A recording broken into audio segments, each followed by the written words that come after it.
কেমন আছো তোমরা সবাই? আজকে তোমাদের সাথে আমি একটা জিনিস শেয়ার করতে চাই।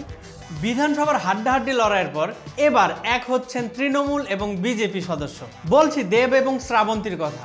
তৃণমূল কংগ্রেসের হয়ে দেব অনেক জায়গায় তাদের দলের প্রার্থীদের হয়ে নির্বাচনী প্রচারণা চালাতে আমরা দেখেছি, এবং অন্যদিকে শ্রাবন্তী প্রার্থী হিসেবে দাঁড়িয়ে বিজেপির মাঠ গরম করছেন।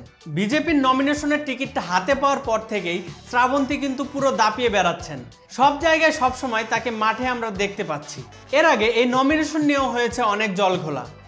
নমিনেশন পাওয়ার আগে শ্রাবন্তী দাবি করেছিলেন তিনি বিজেপির প্রার্থী হয়ে গেছেন। এটা নিয়ে অনেক সমালোচনা এবং আলোচনা হয়েছে।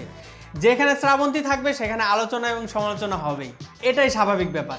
কিন্তু এবার সব জল্পনা কল্পনা ছাড়িয়ে মাঠের লড়াই শেষে তারা আবার ফিরছেন তাদের অভিনয় জগতে।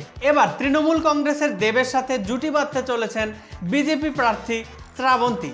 এই সিনেমাটির নাম খেলাঘর। খেলাঘর সিনেমাটি একটি প্রেম কাহিনী নিয়ে তৈরি হতে যাচ্ছে, যেখানে দেব শ্রাবন্তী ছাড়াও পাউলিদামকে দেখা যাবে। তাহলে বোঝাই যাচ্ছে এই সিনেমাটি একটি ট্রায়াঙ্গেল গল্প হতে যাচ্ছে।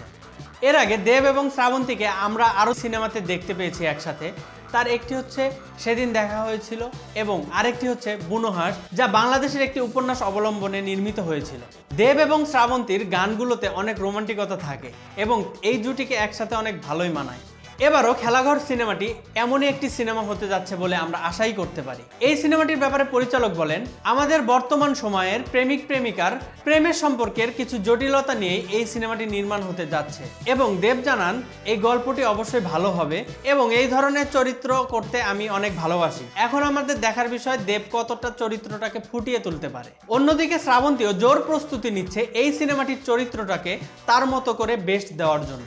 এখন দেখার বিষয় রাজনীতি মাঠের খেলাগুলো শেষ করে খেলাঘর সিনেমাটিতে কেমন করেন শ্রাবন্তী। শুধু রাজনীতির খেলাই নয়, জীবনের খেলাতেও অনেক এগিয়ে আছেন শ্রাবন্তী। তার প্রথম স্বামী রাজীব বিশ্বাসের সাথে ছাড়াছাড়ি হওয়ার পর 1 বছর যেতে না যেতেই প্রেম করে বিয়ে করেন মডেল কৃষ্ণ বিরাজকে। কৃষ্ণ বিরাজের সাথেও কিন্তু 1 বছর ঘরটা করা হয়নি।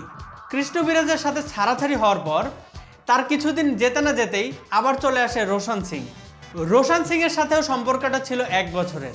সম্প্রতি রোশন সিং এর সাথেও থাকছেন না শ্রাবন্তী। শ্রাবন্তী এখন একাই থাকছেন, কিন্তু অফিসিয়ালি বিবাহ বিচ্ছেদটা এখনো হয়নি। এর মধ্যেই আনন্দবাজার পত্রিকার একটি সূত্র ধরে আমরা জানতে পারি শ্রাবন্তী নাকি নতুন প্রেমের সম্পর্কে আবারও জড়িয়েছেন।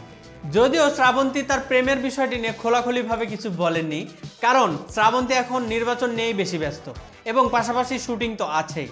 এখন দেখার বিষয় জীবনের খেলাগুলো অতিক্রম করে কেমন করেন খেলাঘর সিনেমায় শ্রাবন্তী, দেব এবং পাউলিদাম।